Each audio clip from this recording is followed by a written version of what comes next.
मित्रों, मानव विकास पाठ 19 में આપણે પહેલા લેસનની અંદર માનવ વિકાસ કોને કહેવાય, પછી માનવ વિકાસની વ્યાખ્યા આપણે સમજ્યા કે ભાઈ માનવી છે એની વિકાસ માટેની જે પ્રક્રિયા છે એની વ્યાખ્યાની આપણે વાત કરી કે ભાઈ માનવની જરૂરિયાતો અને જીવન નિર્વાહને સુધારવાની પ્રક્રિયા એટલે માનવ વિકાસ। પછી માનવ વિકાસ છે એમાં કઈ કઈ બાબતો છે ને આવરી લેવામાં આવે છે તેની વાત આપણે કરી।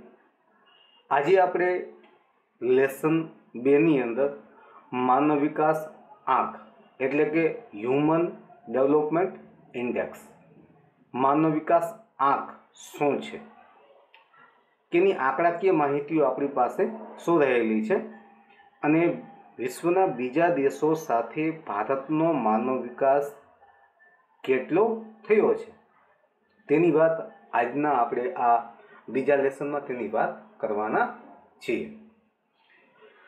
નોબેલ પારિતોષિક વિજેતા ભારતીય મૂળના અર્થશાસ્ત્રી અમર્ત્ય સેને માનવ વિકાસ આંકની વિભાવના કરી, એટલે કે માનવ વિકાસ માટેનો તેણે અભ્યાસ કર્યો અને તે અન્વયે પ્રથમ માનવ વિકાસ અહેવાલ એટલે તેના અનુસાર એટલે કે તેના દ્વારા માનવ વિકાસ અહેવાલ 1990માં પ્રકાશિત કરવામાં આવ્યો હતો। અન્વય એટલે તે ઉપરાંત એમ કહે છે કે 1990માં તેના દ્વારા પ્રથમ કહે છે ભાઈ માનવ વિકાસ અહેવાલ બહાર પાડ્યો। ત્યારથી અન્વય સંયુક્ત રાષ્ટ્ર વિકાસ કાર્યક્રમ United Nation Development Programme UNDP, જેને ટૂંકમાં ઓળખવામાં આવે છે યુએનડીપી એટલે કે સંયુક્ત રાષ્ટ્ર વિકાસ કાર્યક્રમ દ્વારા દર વર્ષે માનવ વિકાસ અહેવાલ પ્રસિદ્ધ કરવામાં આવે છે। યુએનડીપી છે દર વર્ષે માનવ વિકાસ આંકનો અહેવાલ વિશ્વ સામે મૂકે છે, જેમાં જુદા જુદા દેશોના વિકાસના વિભિન્ન નિર્દેશકોના આધારે એક વૈશ્વિક વિશ્લેષણ રજૂ કરવામાં આવે છે। હવે જુદા જુદા નિર્દેશકો એટલે શું કે જુદા જુદા દેશોની સામાન્ય સ્થિતિ શું છે, શિક્ષણ, આરોગ્ય, સ્ત્રી પુરુષની સમાનતા, આ બધી બાબતને ધ્યાનમાં રાખી એના આંકડાઓ છે એ જુદા જુદા દેશો છે એ પોતે આપે છે। સંયુક્ત રાષ્ટ્ર વિકાસ કાર્યક્રમ યુએનડીપી દ્વારા પ્રકાશિત થયેલ પ્રથમ માનવ વિકાસ અહેવાલ માનવ વિકાસ આંક એટલે કે હ્યુમન ડેવલપમેન્ટ ઇન્ડેક્સનો ખ્યાલ પ્રસ્તુત થયો હતો। ભારતે પહેલી વખત સંયુક્ત રાષ્ટ્ર કાર્યક્રમમાં પ્રકાશિત થયેલ ભારતનો માનવ વિકાસ આંક શું છે એ પહેલી વખત માનવ વિકાસ આંક છે તે યુએનડીપીની અંદર રજૂ કરવામાં આવ્યું, જેમાં માનવ વિકાસ આંકમાં 3 નિર્દેશકોની સંયુક્ત રીતે ઉપયોગ કરવામાં આવ્યો હતો કે પ્રથમ વખત જ્યારે માનવ વિકાસ જે બહાર પાડવામાં આવ્યો સંયુક્ત રાષ્ટ્ર વિકાસ કાર્યક્રમ દ્વારા યુએનડીપી દ્વારા, તો એમાં મુખ્ય 3 મુદ્દાઓ છે એમાં આવરી લેવામાં આવ્યા હતા। એક હતો સરેરાશ આયુષ્ય એટલે આરોગ્ય, બીજું શિક્ષણ સંપદા એટલે શિક્ષણ એટલે કે જ્ઞાન, ત્રીજો મુદ્દો હતો જીવન ધોરણ એટલે માથાદીઠ આવક કે ભાઈ વિશ્વના મોટાભાગના દેશો છે એનું આરોગ્ય, તે લોકોનું શિક્ષણ અને માથાદીઠ આવક કેટલી છે તેના આધારે જુદા જુદા દેશો જે છે તેનો માનવ વિકાસ આંક છે તે પ્રકાશિત કરવામાં આવ્યો હતો। પ્રથમ આ 3 મુદ્દા ઉપર મુખ્ય નિરીક્ષણ છે એ કરવામાં આવ્યું। આ 3 નિર્દેશકોના સંયુક્ત આંકના આધારે કોઈ એક દેશનો માનવ વિકાસ આંકનો ક્રમ નિર્ધારિત કરવામાં આવતો। શું કહે છે કે ભાઈ કોઈ એક દેશ છે એનો માનવ વિકાસ આંક નક્કી કરે કે ભાઈ નોર્વે છે હાલની તકમાં સૌથી વધુ માનવ વિકાસ આંકમાં પ્રથમ ક્રમે છે, તો ભાઈ એને 1 નંબર આપ્યો તો ત્યાર પછીના ક્રમે આવતો હોય તો એને બીજો નંબર આપે। તો સ્વાભાવિક છે કે કોઈ એક દેશ છે તેનો માનવ વિકાસ આંકનો ક્રમ નક્કી કરે છે। તો યુએનડીપી દ્વારા માનવ વિકાસ અહેવાલ માટે માનવ વિકાસ આંક એટલે કે એસડીઆઈની ગણતરી માટે વર્ષ 2009 સુધી ઉપરના 3 નિર્દેશકોનો ઉપયોગ કરવામાં આવતો હતો. ક્યાંથી વાત કરીએ? 1990 થી માંડી અને 2009 સુધી માનવ વિકાસ આંક છે મુખ્ય 3 મુદ્દાઓની માહિતી છે મેળવતો: આરોગ્ય, શિક્ષણ અને માથાદીઠ આવક. આ માટે વર્ષ 2010 થી નીચે મુજબ નવી પ્રવિધિઓ ઉપયોગમાં આવે છે. હવે શું થયું? 2010 પછી માનવ વિકાસ આંકની અંદર જે નિર્દેશકો હતા એમાં બીજા 3 મુદ્દાઓ લેવામાં આવ્યા કે પ્રથમ જે 20 વર્ષની અંદર એટલે કે 1990 થી માંડી અને 2009 સુધી 1990 થી માંડી અને 2009 સુધીની અંદર આરોગ્ય, શિક્ષણ અને માથાદીઠ આવક હતી. પણ હવે 2010 પછી એના નિર્દેશકો છે એ બદલાવવામાં આવ્યા, જેમાં નવી 3 પદ્ધતિ છે એ આપવામાં આવી.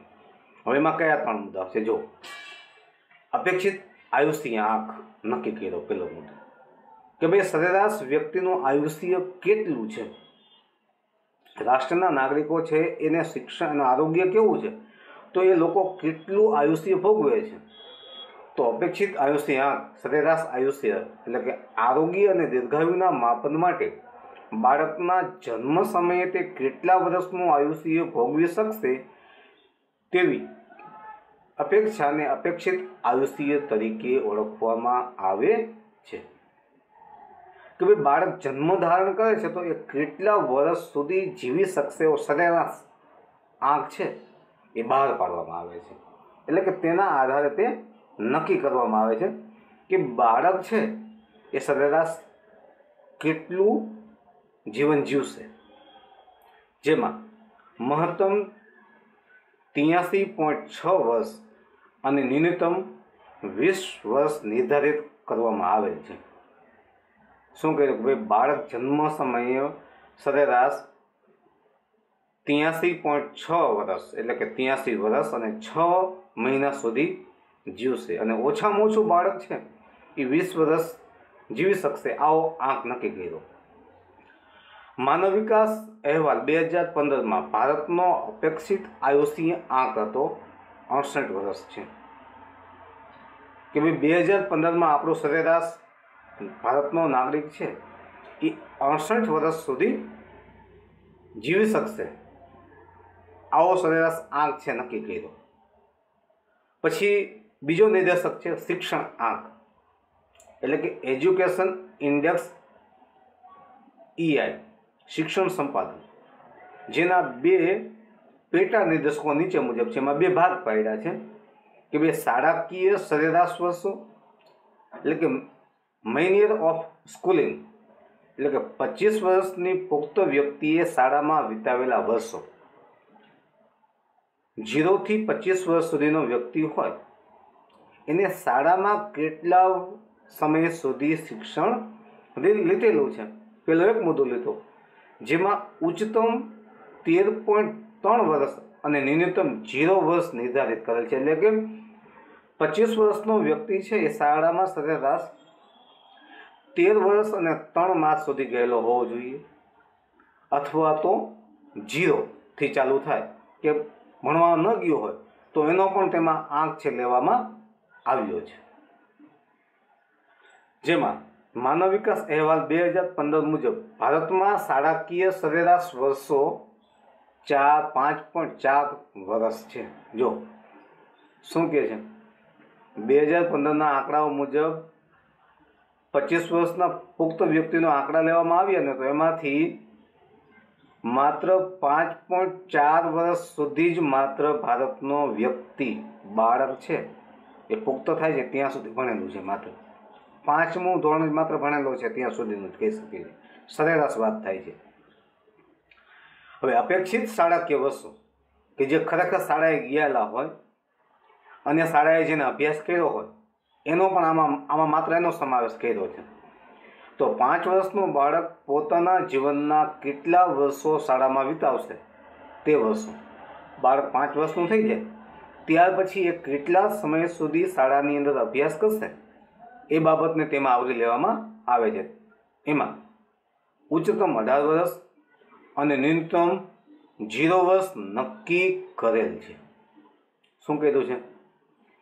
વધુમાં વધુ બાળક છે એ ઉચ્ચતમ 18 વર્ષ શિક્ષણ લેશે અને ન્યૂનતમ 0 વર્ષનું બાળકનો પણ સમાવેશ કર્યો કે જે શાળાએ ક્યારે 5 વર્ષનું બાળક છે પણ તે શાળાએ ગયેલ જ નથી, તો જેમાં ભારતનો અપેક્ષિત શાળાકીય વર્ષાંક આવે છે 11.7 વર્ષ.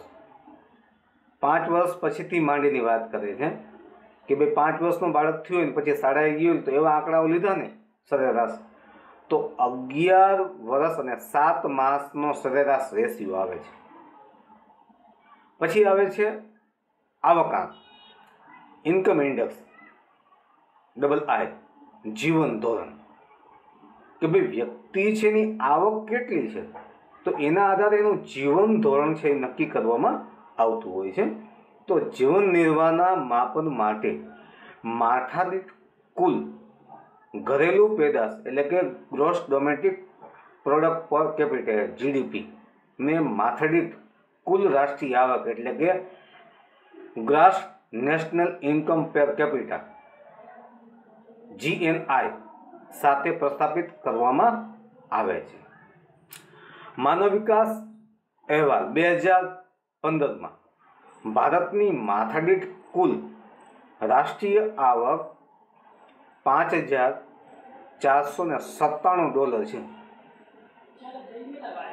કેટલી કે છે? આપણી 2015 સુધીની માથાદીઠ આવક થાય છે 4,597. માથાદીઠ કુલ ઘરેલું પેદાશ કેટલી આપણે માથાદીઠ ઘરેલું કુલ પેદાશ વાપરીએ છીએ તો $5,238 થાય છે. તો માથાદીઠ આવકની ગણતરી માટે જે તે દેશની આવકને અમેરિકાના ચલણ મૂલ્યમાં આંકવામાં આવે છે. જો અહીંયા માથાદીઠ આવક છે બધા દેશોની જે ચલણ મૂલ્ય છે એ અમેરિકાના જે ચલણ છે તેની સાથે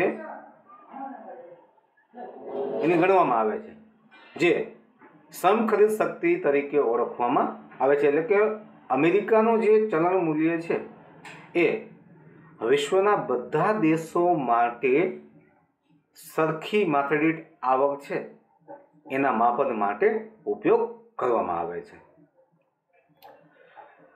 હવે આટલું જાણવું ગમશે ને તો માનવ વિકાસ આંકની ગણતરી માટે પ્રત્યેક માપદંડનું અધિકતમ અને ન્યૂનતમ મૂલ્ય નક્કી કરવામાં આવે છે કે ભાઈ પ્રત્યેક આંકની સૂત્ર મુજબ ગણતરી કરવામાં આવે છે. તેનું સૂત્ર હોય છે કે ભાઈ કયા દેશનો માનવ વિકાસ આંક કેટલો છે તેના આધારે માનવ વિકાસ આંક મળે છે. તેનું મૂલ્ય 0 થી 1ની વચ્ચે હોય છે. એટલે કે 0 થી 1ની વચ્ચે વાત થાય છે. તો એનો આંક નક્કી કરો કે ભાઈ 0 થી 1 વચ્ચે કેટલો અંક નક્કી કરો તો કે ભાઈ 0 થી 1 વચ્ચે 1000નો અંક નક્કી કર્યો હોય તો કોઈ પણ દેશ માટે માનવ વિકાસ આંક મહત્તમ એક મૂલ્ય સુધી પહોંચાડવા માટે તફાવત સૂચવે છે કે ભાઈ 0 થી 1 સુધી પહોંચવા માટે એને કેટલી જરૂરિયાતો લોકોની પૂરી પાડવી. તો આ તફાવત દેશો વચ્ચે માનવ વિકાસની તુલના કરવામાં આવે છે કે ભાઈ જુદા જુદા દેશોનો માનવ વિકાસ આંક છે એની પહેલાં સરખામણી કરવામાં આવે, જેના આધારે કોઈપણ દેશના વિકાસની ગતિ કઈ દિશામાં છે અને અન્ય દેશોની તુલનામાં કેટલા આગળ કે પાછળ છે તે જાણી શકાય. કે ભાઈ બધા દેશોનો માનવ વિકાસ આંક છે એ જુદો જુદો આવે છે, તો બધા દેશોની આધારે એની સરખામણી ગણતરી કરવામાં આવે છે કે ખરેખર એ દેશોની માનવ વિકાસ આંકની જે સૂચિ છે એ અનુસાર એનો માનવ વિકાસ આંક કેટલો હોવો જોઈએ. એટલે કે એને બીજા દેશ સાથે માનવ વિકાસને પહોંચાડવા માટે કેટલા પ્રયત્ન કરવા પડશે. હવે આવશે માનવ વિકાસ અહેવાલ. તો યુએનડીપી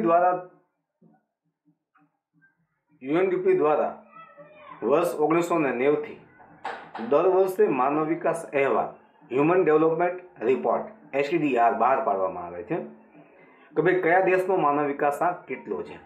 તો માનવ વિકાસ અહેવાલ વર્ષ 2015માં સમાવેશ કરેલ 188 દેશો છે તેના માનવ વિકાસ આંકના મૂલ્યને આધારે નીચેના કોષ્ટક મુજબ 4 વિભાગોમાં વિભાજિત કરવામાં આવે છે. શું કહે છે કે 2015 સુધીની અંદર માનવ વિકાસ યુએનડીપીની અંદર કુલ 188 દેશો છે એનો સમાવેશ કર્યો છે.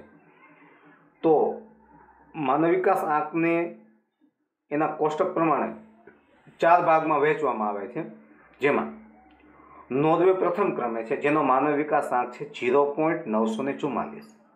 બીજા ક્રમે આવે છે ઓસ્ટ્રેલિયા જેનો માનવ વિકાસ ક્રમ છે 0.935.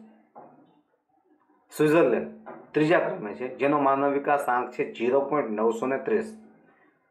તેમજ એશિયાઈ દેશ સિંગાપોર 0.912 સાથે 11મા ક્રમે આવે છે. ભારત 0.609 માનવ વિકાસ આંક સાથે 188 દેશોમાં 130મું સ્થાન ધરાવે છે. એટલે કે આપણે માનવ વિકાસમાં હજી ઘણા બધા પાછળ છીએ. એટલે કે તે મધ્યમ માનવ વિકાસ વાળા દેશોની શ્રેણીમાં આવે છે. ભારત આપણે મધ્યમ માનવ વિકાસમાં આવી છે. હવે આ અહેવાલમાં સૌથી નીચેના ક્રમમાં આવે છે 188 દેશોના ક્રમે નોર્વે આવે છે જેનો માનવ વિકાસ આંક છે 0.348. જો નાઇજર દેશ છે એ સૌથી નીચેના ક્રમે છે 188મા ક્રમે. નાઇજર સૌથી પહેલા ક્રમે આવે છે નોર્વે. એટલે કે માનવ વિકાસ આંકની અંદર 188 દેશો છે એનો ક્રમ છે એ નિર્ધારિત કરવામાં આવ્યો છે. હવે એનું આપણે કોષ્ટક જોઈએ. માનવ વિકાસ અહેવાલમાં માનવ વિકાસ આંકના આધારે દેશોનું વર્ગીકરણ કરી તો એમાં પહેલો ક્રમ આપ્યો છે ઉચ્ચ માનવ વિકાસ આંક ધરાવતા દેશો. બીજો ક્રમ આપ્યો છે ઉચ્ચતમ. પહેલો છે ઉચ્ચતમ, બીજો ક્રમ છે ઉચ્ચ માનવ વિકાસ, ત્રીજો ક્રમ આપ્યો છે મધ્યમ માનવ વિકાસ અને ચોથો ક્રમ આપ્યો છે નિમ્ન માનવ વિકાસ. એનો વિભાજનનો ક્રમ આપ્યો છે અહીંયા કે ઉચ્ચતમ માનવ વિકાસ છે એનો વિભાજન ક્રમમાં જોવા જાય તો 101 થી 49 ક્રમ આપ્યો છે અને માનવ વિકાસ આંક જેની અંદર નક્કી કર્યો છે 0.802 થી વધુ માનવ વિકાસ હોય એવા દેશો. તો એવા મુખ્ય દેશોમાં Norway, Australia, Switzerland, Denmark, Netherland, America, Singapore, Britain, Japan, France, Russia, આટલા દેશો છે એનો સમાવેશ ઉચ્ચતમ માનવ વિકાસમાં થાય છે. હવે ઉચ્ચ માનવ વિકાસ ઉચ્ચતમને ઉચ્ચથી થોડુંક ઉચ્ચ કક્ષાએ ખરું પણ સૌથી શ્રેષ્ઠ નહીં એને આપણે ઉચ્ચ માનવ વિકાસ કહી શકીએ. તો જેમાં 50 થી 105નો ક્રમ નક્કી કર્યો છે જેનો માનવ વિકાસ નક્કી કર્યો છે 0.700 થી 0.798. જેમાં Russia, Malaysia, Iran, Sri Lanka, Mexico, Brazil, ચીન, થાઈલેન્ડ અને જમૈકા આ ઉચ્ચ માનવ વિકાસ આંક ધરાવતા દેશો છે. મધ્યમ માનવ વિકાસ આંક ધરાવતા દેશો તો જેમાં 106 થી 143 દેશોનો સમાવેશ કર્યો છે. હવે એનો માનવ વિકાસ આંક શું છે તો 0.555 થી 0.698. ઇન્ડોનેશિયા, ફિલિપાઇન્સ, દક્ષિણ આફ્રિકા, ઈરાક અને ભારત આ મધ્યમ માનવ વિકાસ આંક ધરાવતા દેશો છે. ચોથો ક્રમ આવે છે નિમ્ન માનવ વિકાસ કે જેનો ખૂબ જ ઓછો માનવ વિકાસ થયો છે તેવા 144 થી માંડી અને 188 દેશોનો સમાવેશ કર્યો છે.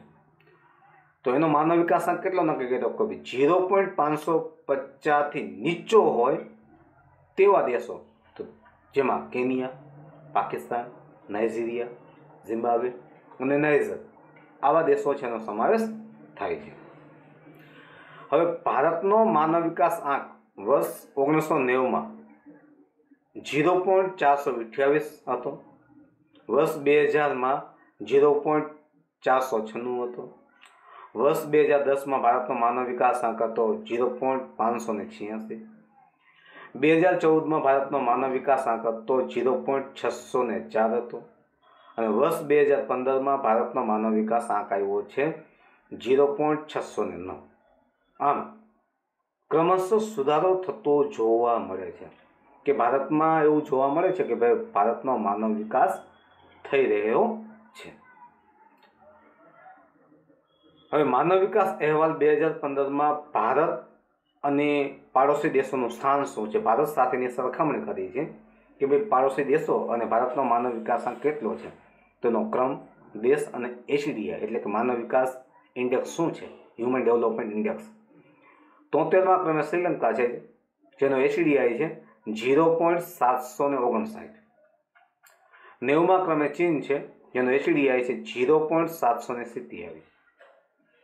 104થા ક્રમે છે માલદીવ જેનો એસીડીઆઈ છે 0.706. 130મા ક્રમે ભારત છે જેનો માનવ વિકાસ છે એટલે કે એનો એસીડીઆઈ છે 0.609. 132મા ક્રમે ભૂતાન છે જેનો એસીડીઆઈ છે 0.605. 142મા ક્રમે બાંગ્લાદેશ છે જેનો એસીડીઆઈ છે 0.570. 145મા ક્રમે નેપાળ છે જેનો એસીડીઆઈ છે 0.548. 147મા ક્રમે પાકિસ્તાન છે જેનો એસીડીઆઈ છે 0.538. 148મા ક્રમે મ્યાનમાર છે જેનો એસીડીઆઈ છે 0.536. 171ના ક્રમે અફઘાનિસ્તાન છે જેનો એસીડીઆઈ છે 0.465. હવે જો માનવ વિકાસ અહેવાલ 2015માં ભારત અને પાડોશી દેશોનું સ્થાન જોઈએ તો ભારતના પાડોશી દેશોમાં શ્રીલંકા, ચીન અને માલદીવની સ્થિતિ, માલદીવ છે તેની સ્થિતિ ભારતથી ઘણી સારી છે. શ્રીલંકા, ચીન અને માલદીવ. અને માનવ વિકાસ આંકમાં તે ભારતથી ઉપરના ક્રમે છે. તો ભૂતાન, બાંગ્લાદેશ, નેપાળ, પાકિસ્તાન, મ્યાનમાર અને અફઘાનિસ્તાન આ દેશો છે તેનો માનવ વિકાસ આંક ભારતથી નીચલા ક્રમે છે. હવે અમે જોવા જઈએ તો ભારત અને વિશ્વના પ્રથમ 5 દેશોના માનવ વિકાસ આંક નિર્દેશકોની સરખામણી, માનવ વિકાસ સામેના પડકારો શું છે, અહીંયાની સરખામણી કરીએ આપણે કે વિશ્વના જે દેશો છે એની સાથેની સરખામણી કરી તો વિશ્વના જે પ્રથમ 5 ક્રમ છે તે જેમાં નોર્વે પ્રથમ ક્રમે, બીજો ઓસ્ટ્રેલિયા, ત્રીજો સ્વિટ્ઝરલેન્ડ, ચોથો છે ડેનમાર્ક અને પાંચમો નેધરલેન્ડ. એ દેશોનો સરેરાશ એનો માનવ વિકાસ આંક શું છે, જન્મ સમયે એનો લોકોનું સરેરાશ અપેક્ષિત આયુષ્ય, અપેક્ષિત શાળાકીય વર્ષો અને શાળાકીય સરેરાશ વર્ષો અને માથાદીઠ કુલ રાષ્ટ્રીય આવક. બરાબર, આ 2014ના આંકડાઓ છે, આપણે તુલના કરી છે એની 2015 સાથે. નોર્વે છે તેનો માનવ વિકાસ આંક છે 0.944 અને એનું સરેરાશ આયુષ્ય છે 81.6 વર્ષ, શાળાકીય વર્ષો છે 17.5 વર્ષ અને અપેક્ષિતની વાત કરી છે સરેરાશ શાળાકીય વર્ષ આવે છે 12.6 વર્ષ અને માથાદીઠ આવક છે નોર્વેની 64,992. ઓસ્ટ્રેલિયા 0.935માં ક્રમે છે, બીજા ક્રમે ઓસ્ટ્રેલિયા.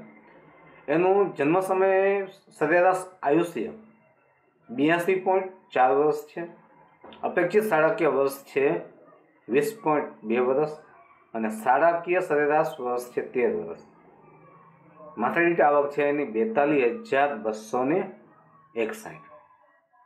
ત્રીજા ક્રમે સ્વિટ્ઝરલેન્ડ છે જેનો માનવ વિકાસ આંક છે 0.930. જન્મ સમયે અપેક્ષિત આયુષ્ય છે 83 વર્ષ, સૌથી વધુ સ્વિટ્ઝરલેન્ડનું છે. પણ અપેક્ષિત શાળાકીય વર્ષો કેટલા? તો 15.8 વર્ષ છે. શાળાકીય સરેરાશ વર્ષો તો 12.8 વર્ષ. માથાદીઠ આવક 56,431 છે. ચોથા ક્રમે ડેનમાર્ક છે. એનો માનવ વિકાસ આંક છે 0.923. જન્મ સમયે અપેક્ષિત આયુષ્ય 80.2 વર્ષ છે. અપેક્ષિત શાળાકીય વર્ષો 18.7 વર્ષ અને શાળાકીય સરેરાશ વર્ષો છે 12.7 વર્ષ. માથાદીઠ આવક છે તેની 44,25,000. પાંચમા ક્રમે નેધરલેન્ડ છે, જેનો ક્રમ છે 0.922. જન્મ સમયે અપેક્ષિત આયુષ્ય 81.6 વર્ષ છે. સાપેક્ષિત શાળાકીય વર્ષો છે 17.9% અને શાળાકીય સરેરાશ વર્ષો આવે છે 11.9 વર્ષ. તેની માથાદીઠ આવક છે 45,435.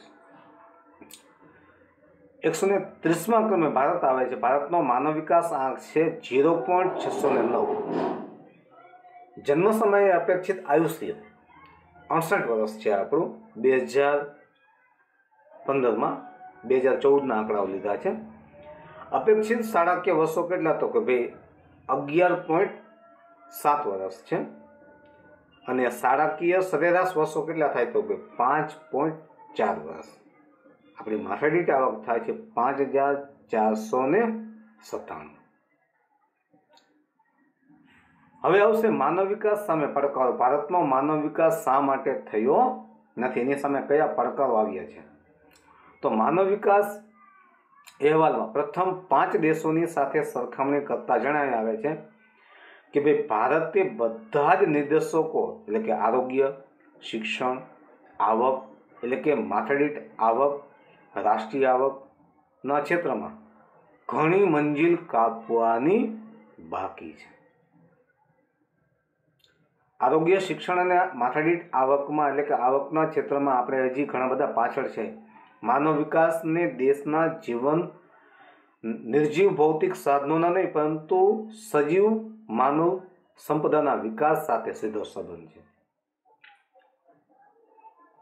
નિર્જીવ ભૌતિક સાધનો કેટલા છે એની સાથે માનવ વિકાસ કાંઈ થતો નથી, પણ જે સજીવો છે તેમાં માનવ વિકાસમાં માનવનો કેટલો વિકાસ થયો છે એ બાબતને ધ્યાનમાં લેવામાં આવે છે.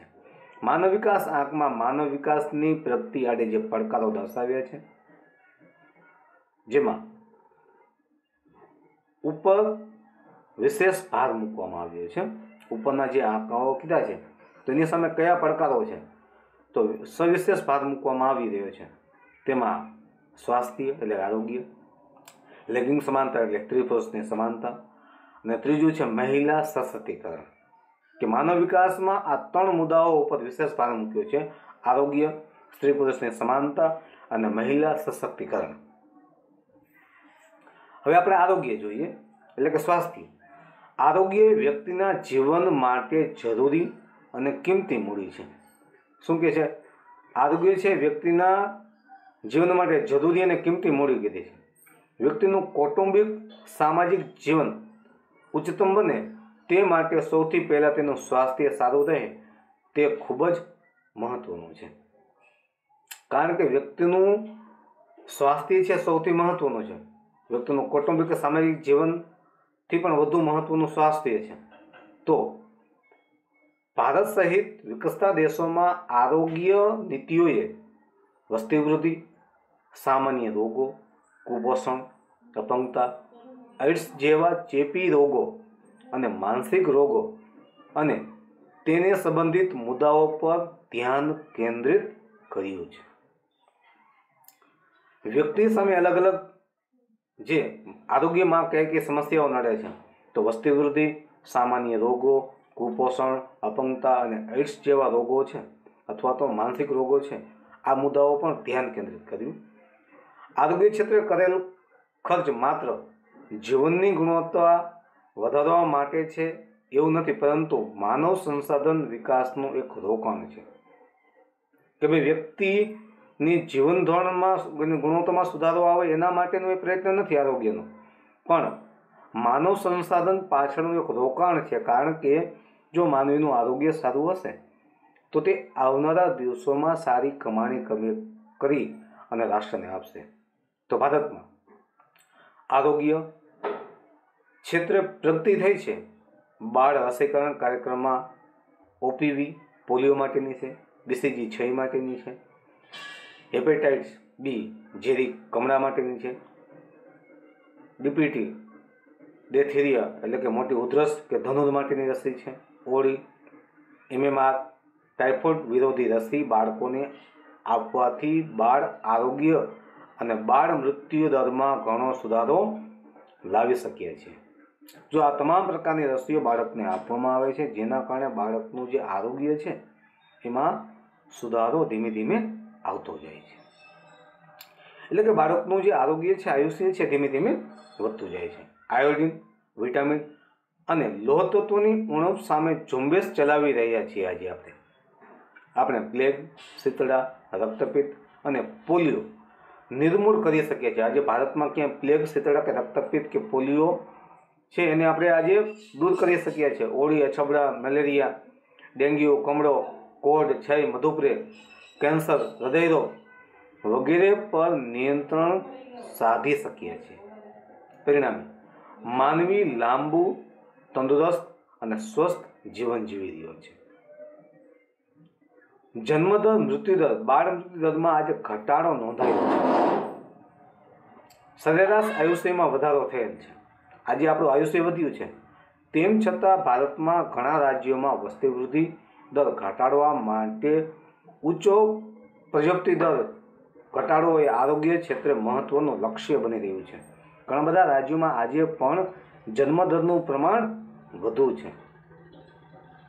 પાણીજન્ય રોગો, શ્વસન રોગો, કુપોષણ વસ્તી માટે મુશ્કેલી ઊભી કરી છે.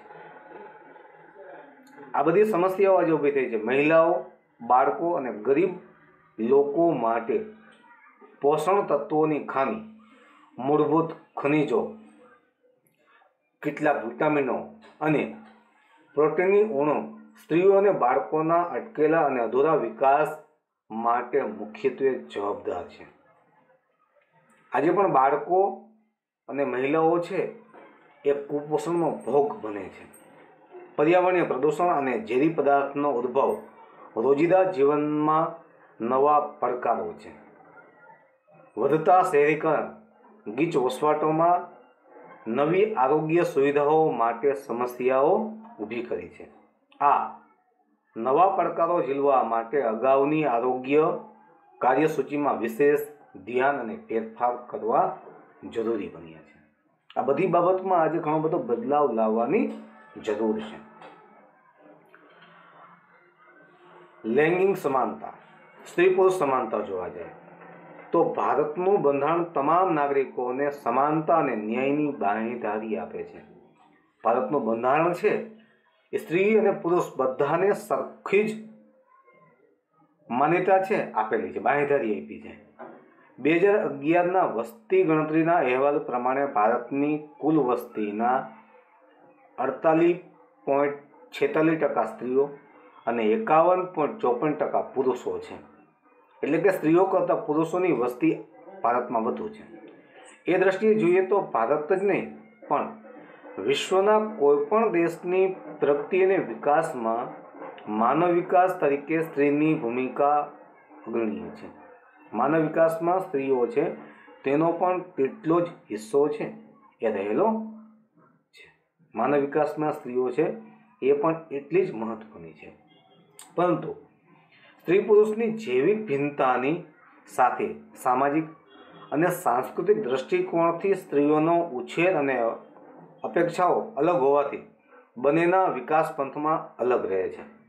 ભારતમાં આજે પણ સામાજિક અને સાંસ્કૃતિક દ્રષ્ટિએ સ્ત્રીને અલગ દ્રષ્ટિથી જોવામાં આવે છે. આજે પણ ઘણા બધા કુટુંબમાં મહિલા ઘરકામ કરે છે, રસોડામાં રસોઈ બનાવે છે કે બાળ ઉછેરનું જ કાર્ય કરે છે. તેનો કોઈ હિસ્સો આર્થિક ઉપાર્જન કે રાષ્ટ્રીય આવકમાં ગણાતો નથી. આજે પણ સ્ત્રી છે એ માત્ર ઘરકામ માટેનું એક સાધન છે તેવું માનવામાં આવે છે. સ્ત્રીઓને કુટુંબમાં કોઈ નિર્ણય લેવાની સત્તા નહીં, આરોગ્યની અપૂરતી દેખભાળ તેમજ શિક્ષણ અને આર્થિક અધિકારોથી તેને વંચિત રાખવામાં આવે છે. સ્ત્રીઓને આજે પણ પૂરતું શિક્ષણ આપવામાં આવતું નથી. દીકરી દીકરાના કપડામાં, રમતોમાં, અભ્યાસની તકોમાં, ખોરાકમાં, હરવા ફરવા, આચાર વિચાર અને વ્યવહારમાં દીકરીને જુદી શિખામણ વગેરે ભેદભાવ જોવા મળે છે. આ બધી બાબતમાં આજે પણ એ ફેરફાર રહેલો છે. મહિલાઓમાં સાક્ષરતાનું પ્રમાણ નીચું હોવાથી સ્ત્રીઓ બાળલગ્ન, પડદા પ્રથા, દહેજ પ્રથા અને અનેક સામાજિક કુરિવાજોનો ભોગ બનતી આવી છે. આજે પણ ભારતમાં બાળલગ્ન, પડદા પ્રથા અને દહેજ પ્રથા છે. સમાજમાં ભ્રૂણ હત્યા, નીચો આદરભાવ, પુત્ર જન્મ માટેની ઘેલછા, સામાજિક પરંપરાઓ અને જાતીય ભેદભાવને લીધે સ્ત્રીઓએ જ અન્યાયનો ભોગ બનવું પડે છે. આર્થિક, રાજકીય, સામાજિક, સાંસ્કૃતિક અને ધાર્મિક ક્ષેત્રે તક તથા નિર્ણય પ્રક્રિયામાં અસમાનતા જોવા મળે છે. આજે પણ સ્ત્રીઓ છે એને કોઈ સામાજિક કે ધાર્મિક બાબતમાં નિર્ણય લેવાની સત્તા નથી. એમાં અસમાનતા છે. ભારતમાં મોટાભાગના રાજ્યોમાં ઉચ્ચ પદ, ઊંચી આવક, વધુ લાભ, વધુ વેતન મળે તેવા કામોવાળા ઉદ્યોગો અને નોકરીઓમાં પુરુષોનું જ વર્ચસ્વ છે. સ્ત્રીઓ છે ને આજે પણ નીચા પદ છે આપવામાં આવે છે.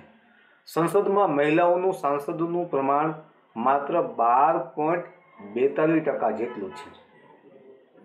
100% જે સંસદના સભ્યો છે તેમાંથી માત્ર 12.2% સ્ત્રીઓ છે.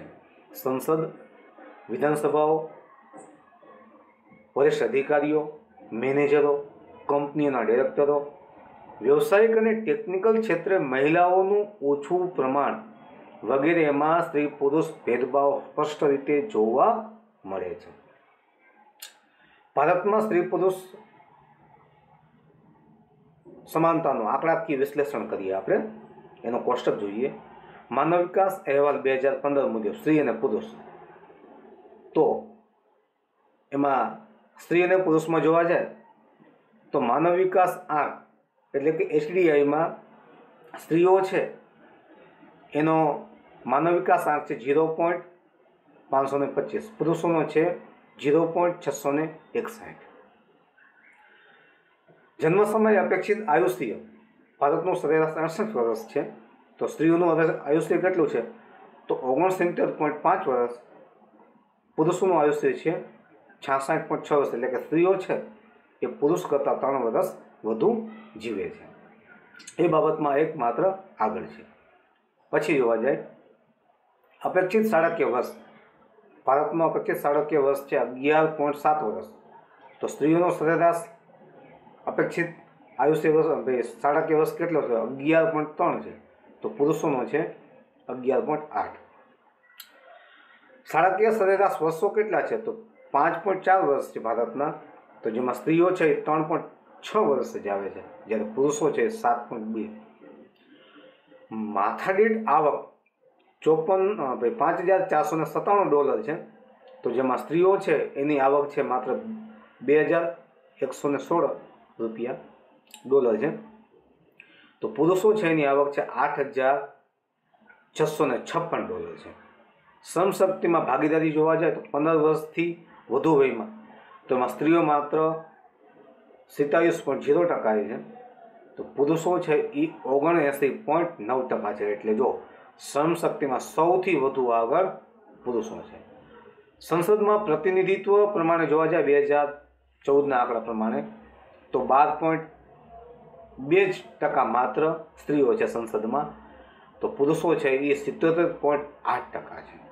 યુવા સાક્ષરતા દરમાં જોવા જાય 15 થી 24 વર્ષના વયના જૂથમાં, તો એમાં સ્ત્રીઓ છે એનું પ્રમાણ છે 74.4 વર્ષ, તો પુરુષોનું પ્રમાણ આવે છે 88.4 વર્ષ. મિત્રો, આજે જે આપણે અભ્યાસ કર્યો એ મુદ્દાઓ છે એને વ્યવસ્થિત જોજો. એમાં કોઈ મુદ્દો ન સમજાય તો વ્યક્તિગત તમે મને પૂછશો, બરાબર? આ વિડીયોને લાઈક કરજો, શેર કરજો અને સબસ્ક્રાઈબ કરજો. અને સાથે સાથે કોઈ મુદ્દાઓ છે એ ન સમજાય તો તમે વ્યક્તિગત પણ મને પૂછી શકો છો. ધન્યવાદ. અસ્તુ.